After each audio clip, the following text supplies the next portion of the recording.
Learning platform. I am your maths teacher Naina.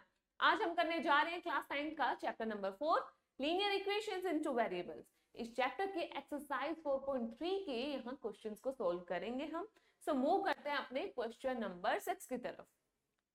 Question number 6 है, if the work done by a body is on an application of a constant force is directly proportional to the distance traveled by the body, express this in the form of an equation in two variables and draw the graph of the same by taking the constant force as 5 units. Also read from the graph the work done when the distance traveled by the body is 2 units and 0 units. So बच्चे यहाँ पे आपको क्या given है, ये जो concept है, ये जो क्वेश्चन है आपका साइंस में फिजिक्स पर बेस्ड है। इसमें बोला क्या गया है, जो आपका वर्क डन है,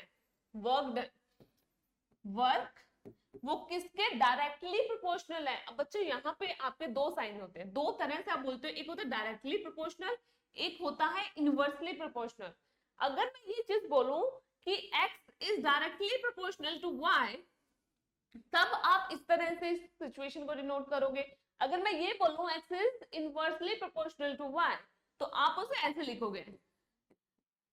तो यहाँ पर ये दो चीजें होती हैं जो आप साइंस में ये कॉन्सेप्ट को आप बहुत यूज करते हो, डायरेक्टली एंड इनवर्सली प्रोपोर्शनल। और यहाँ पर जब आप प्रोपोर्शनल, ये किसका साइन है, प्रोपोर्शनल का साइन है, जब आप इस साइन को हटाते हो तो उसमें आपको एक कांस्टेंट ऐड करना होता है। ऐड मतलब कांस्टेंट लगाना होता है उस साइन को हटाकर। जैसे मैंने ये डायरेक्टली प्रोपोर्शनल का साइन हटाया तो मैं इक्वालिटी का साइन लगाऊंगी, ओके। और इसके साथ अगर मुझे ये साइन हटाना है, इक्वल का साइन लगाना है, तो मुझे एक कांस्टेंट ऐड करना पड़ेगा और मैं उसे k से डिनोट कर रही हूं यहाँ पर। तो यहाँ पर x is directly proportional to y, इस सिचुएशन को मैंने एक इक्वेशन की फॉर्म में लिखा, वो क्या है, x is equal to ky। और यहाँ पर k क्या है, कांस्टेंट है, क्योंकि हम जब प्रोपोर्शनल के साइन को हटाते हैं तो उसकी जगह हम एक कांस्टेंट ऐड करते हैं।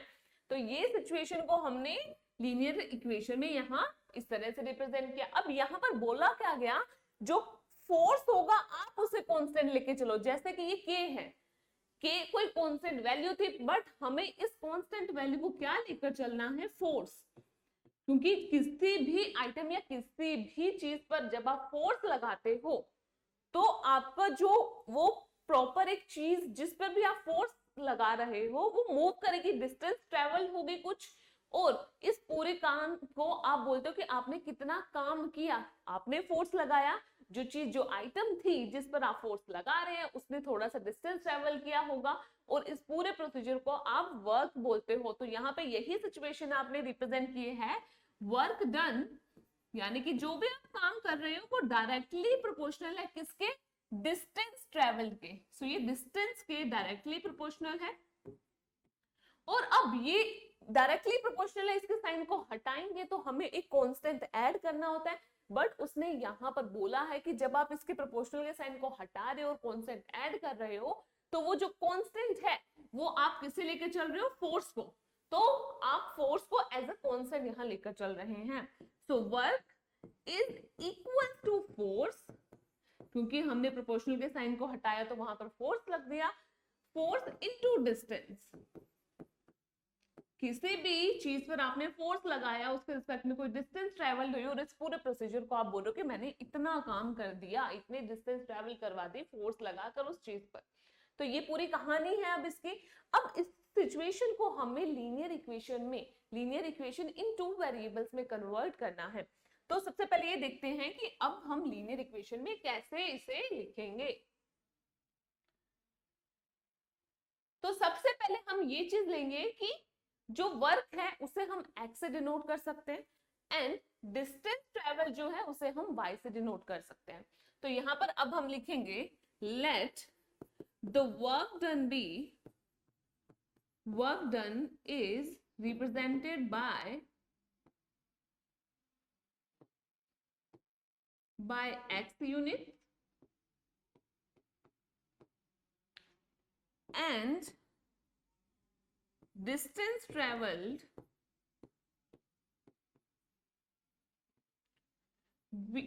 be represented by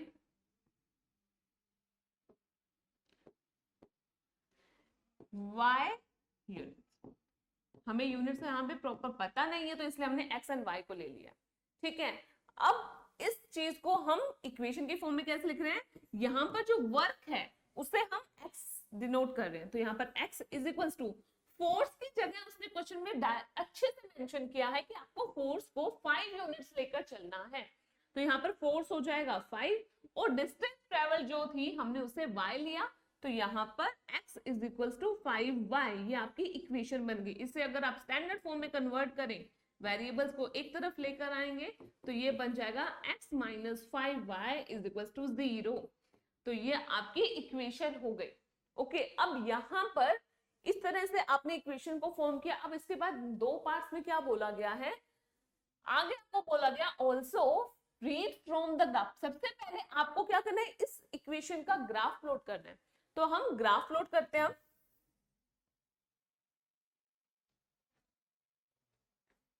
so equation हमारे पास आई है x is equal to 5y, ये हमारी इक्वेशन है। अब ग्राफ प्लॉट करेंगे। सो ग्राफ के लिए आप अपना ग्राफ पेपर लीजिए और वहां पर x एंड y एक्सेस को ड्रॉ कीजिए। इसके बाद हम सबसे पहले क्या करेंगे, अब 1 बाय 1 x या y को अपने अकॉर्डिंग कुछ वैल्यूज पुट करेंगे, कोरस्पॉन्डिंगली जो दूसरा वेरिएबल होगा उसकी वैल्यूज निकालेंगे। तो यहाँ पर मैंने टेबल बनाई, x एंड y लिखा, जो फर्स्ट रो है उसमें हम x की वैल्यूज को रखेंगे और कोरस्पॉन्डिंगली जो y की वैल्यूज आएंगी उसे सेकंड रो में लिखेंगे। तो लेट्स से मैंने यहाँ पर हम क्या कर रहे हैं, y को पुट कर सकते हैं। तो मैंने क्या किया, y को सबसे पहले 1 पुट किया, फिर 2 पुट किया। ठीक है, अगर मैं y को 1 पुट करती हूं तो यहां से x is equal to 5 into 1 बन जाएगी इक्वेशन, और यहां से x की वैल्यू 5 आ जाएगी। सो when y is 1 x is 5। अब सेकंड सिचुएशन में जब y को 2 पुट किया तो इक्वेशन बनी 5 इंटू 2 10। तो y की वैल्यू जब हमने 2 पुट की तो x की वैल्यू 10 आ गई। तो इस तरह से दो वैल्यूज ले ली हमने। इसके अलावा अगर मैं y को 0 पुट करूं तो क्या आएगा, x is equal to 5 into 0, this is equal to 0। So when y is 0 x is also 0। इस तरह से हमने 3 पॉइंट्स ले लिए। आप 2 पॉइंट तक भी ले सकते हैं, 3 भी ले सकते हैं, 4 भी, आप पे डिपेंड करता है। बट ट्राई कीजिए 3 से ज्यादा पॉइंट्स ना लीजिए, क्योंकि वो टाइम टेकिंग हो जाएगा। हमारा ग्राफ इन 3 पॉइंट से इजिली बन जाएगा। तो अब आगे ग्राफ बनाएंगे।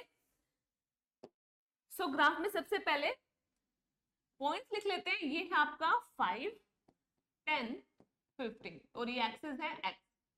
यहाँ पर आ जाएगा -5 -10 -15 और ये आपका नेगेटिव साइड ऑफ x है, x डैश से डिनोट कर रहे हैं जिसे हम। यहाँ पर आ जाएगा 5 10 15 और ये y एक्सिस है और नीचे वाला नेगेटिव y एक्सिस है। सो y डैश से डिनोट करेंगे उसे, -5 -10 -15। अब पहला पॉइंट क्या है, x into y, x comma y की फॉर्म में आपका पॉइंट होता है। तो यहाँ पर पहले x 5 कोमा 1 है, फिर यहाँ पर x 10 है, y 2 है, फिर 0 कोमा 0, ये 3 पॉइंट्स हैं। ओके, तो अब इन तीनों पॉइंट्स को 1 बाय 1 यहाँ ग्राफ पर प्लॉट करेंगे। तो यहाँ पर 5 कोमा 1, x इज 5, x 5 कहाँ है, ये है x 5 पॉजिटिव 5 और y 1, तो y ये 0 होता है, जो सेंटर होता है इसका 0 होता है। अब 0 से 5 के बीच में कहीं 1 लाई करेगा, तो आप अपने ग्राफ पर देखेंगे जो पहली लाइन होगी वो आपको 1 को डिनोट करेगी। तो ये पॉइंट आ जाएगा 5,1। तो लेट्स से ये आपका पॉइंट है A, तो ये A पॉइंट हो गया। फिर x is 10 y is 2, so x is 10 y 2 कुछ यहाँ थोड़ा सा ऊपर होगा 1 से, तो ये आपका पॉइंट है A, ये है B। इसके बाद x is 0 y is also 0, तो 0,0 पॉइंट होता है ये, तो ये पॉइंट होगा, ये आपका C पॉइंट है। तो अब इन तीनों पॉइंट्स को जब आप ज्वाइन करेंगे तो कुछ ऐसे लाइन बनेगी। तो ये आपका ग्राफ हो गया इस इक्वेशन का। सो इस तरह से आप लिख सकते हैं यहाँ पे x इज इक्वल टू 5 है, ये इस इक्वेशन का ग्राफ है। ओके, अब हमारे पास ग्राफ भी आ गया। आगे क्या बोला गया था, also read from the graph the work done work done when the distance travel by the body is 2 units. अब हमने डिस्टेंस किससे डिनोट की थी? y से। y हमारी क्या थी? डिस्टेंस ट्रेवल्ड, और x हमने लिया था work done. x is equal to work done, ये चीजें हमने ली थी। तो अब उसने बोला है कि read from the graph the work done when the distance travel by the body. तो यहाँ पर ये जो 2 पॉइंट्स गिवन हैं, ये क्या है? डिस्टेंस की वैल्यूज गिवन है। तो अब आपको क्या वैल्यूज निकालनी है? जब आपके y की वैल्यू 2 है तो x की क्या वैल्यू आ रही है? जब y 0 है तो x की वैल्यू क्या आ रही है? ये 2 सॉल्यूशंस आपको यहाँ निकालने हैं।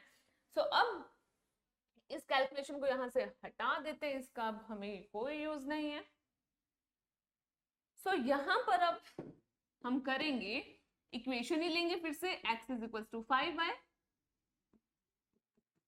और पहला पॉइंट क्या है? व्हेन y इज 2, y की वैल्यू जब 2 है तो x की वैल्यू क्या आएगी? x is equal to 5 into 2 हो जाएगा, और ये बन जाएगा 10।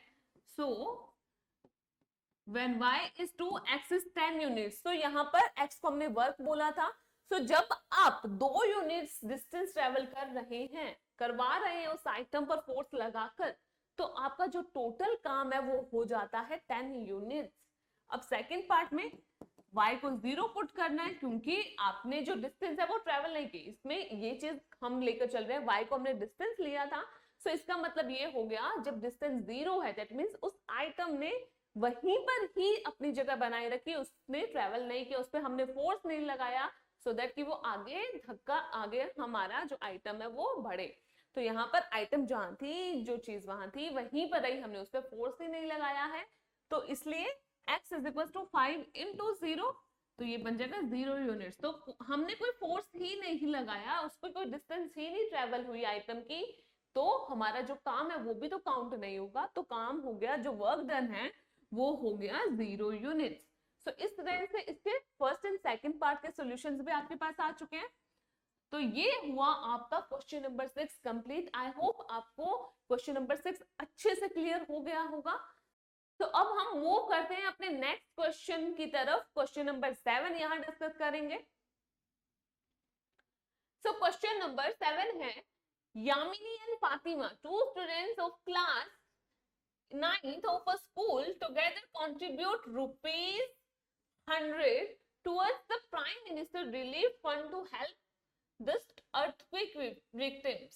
Write a linear equation which satisfies this data. You may take their contribution as rupees x and rupees y. Draw the graph of the same. So अब आपको क्या करना है, यहाँ पर जो सिचुएशन गिवन है उसकी पहले इक्वेशन बनानी है, फिर ग्राफ प्लॉट करना है। अब यहाँ पर उसने क्लियरली बोला कि इनकी कंट्रीब्यूशन को rupees x and rupees y में आप ले सकते हैं। तो सबसे पहले हम यही लेंगे, लेट द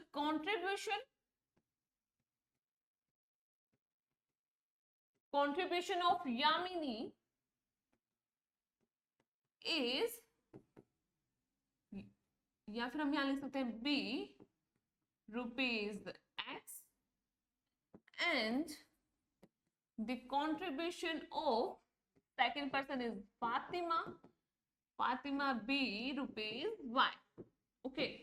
अब इन दोनों ने मिलाकर टोटल 100 रुपीज दिए हैं, ठीक है। तो यहाँ पर इसका मतलब ये हो जाएगा कि दोनों ने जितने भी पैसे दिए होंगे, हमें नहीं पता उन्होंने इंडिविजुअली कितने पैसे दिए हैं, कितने रुपीज दिए हैं फंड में, बट उन्होंने ये क्लियर किया है कि दोनों ने मिलाकर 100 रुपीज दिए हैं। तो ये हमारी इक्वेशन बन गई सिचुएशन की। तो यहाँ पर ये हमारी फाइनल इक्वेशन हुई। अब इस इक्वेशन का ग्राफ प्लॉट करना है। सो ग्राफ के लिए क्या करेंगे, हम टेबल बनाएंगे जैसे प्रीवियस क्वेश्चन में किया था। यहाँ पर x ले लेंगे, यहाँ पर y। तो फर्स्ट में हम क्या करेंगे, x को 0 पुट करेंगे, फिर y को 0 पुट करके पॉइंट्स निकालेंगे। तो मैं अगर यहाँ पर इस इक्वेशन में x को 0 पुट कर रही हूँ फर्स्ट पॉइंट के लिए, तो x is 0 then y is 100, क्योंकि 0 प्लस y हो जाएगा y, और यहाँ पर y की वैल्यू 100 आ जाएगी। So when x is 0 y is 100। अब हम सेकंड पॉइंट के लिए y को 0 पुट कर रहे हैं, तो यहाँ पर इक्वेशन बनेगी x plus 0 is equal to 100। तो ये हो जाएगा x इज इक्वल टू 100। तो यहाँ पर x की वैल्यू 100 हो जाएगी। इस तरह से हमने 2 पॉइंट्स निकाली, मिनिमम 2 पॉइंट्स इनफ होते हैं हमारे को यहाँ पर ग्राफ प्लॉट करने के लिए। सो अब हम ग्राफ प्लॉट करेंगे इस इक्वेशन का।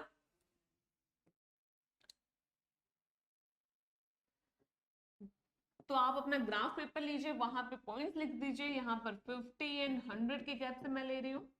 ये हो जाएगा पॉजिटिव एक्स एक्सिस, ये नेगेटिव एक्स एक्सिस। यहाँ पर 50 लिया, यहाँ पर -100, यहाँ पर -50 -100 लिया। ये आपका negative side of y axis होता है, ये होता है वाई एक्सिस। यहाँ पर हो जाएगा 50 एंड 100। तो 50-50 के गैप से मैंने इस ग्राफ पर पॉइंट्स लिखे अभी। अब फर्स्ट पॉइंट क्या है, x is 0, y is 100। So x 0 है, x है ही नहीं, x की वैल्यू नहीं है, तो y हमारा 100 है, तो y एक्सिस कौन सा है ये। तो इस पर 100 पॉजिटिव 100 ये है, तो यहाँ पर हमारा पॉइंट A हो गया। तो ये पॉइंट हो गया A। इसके बाद पॉइंट B के लिए हमें वैल्यू चाहिए थी 110 आई थी। तो x इज 100, y इज 0। तो y 0 है, दैट मींस आप पूरा x एक्सिस लोगे। y तो है ही नहीं, y की वैल्यू ही 0 है, और x क्या है 100। सो पॉजिटिव 100 कहाँ है, ये रहा x एक्सिस पे। तो ये 2 पॉइंट्स हो गए A एंड B। अब इनको ज्वाइन करेंगे तो इसका ग्राफ बन जाएगा। सो इस तरह से आपका x + y = 100 इस इक्वेशन का ग्राफ बन गया है। सो आई होप आपको ये क्वेश्चन अच्छे से क्लियर हो गया होगा। अगर आपको ये वीडियो पसंद आई है तो इसे लाइक एंड शेयर कीजिए, चैनल को सब्सक्राइब कीजिए, और ऐसे ही इंटरेस्टिंग वीडियोस के अपडेट के लिए बेल आइकन जरूर प्रेस कीजिए। मिलते हैं अपने नेक्स्ट वीडियो में। Thank you.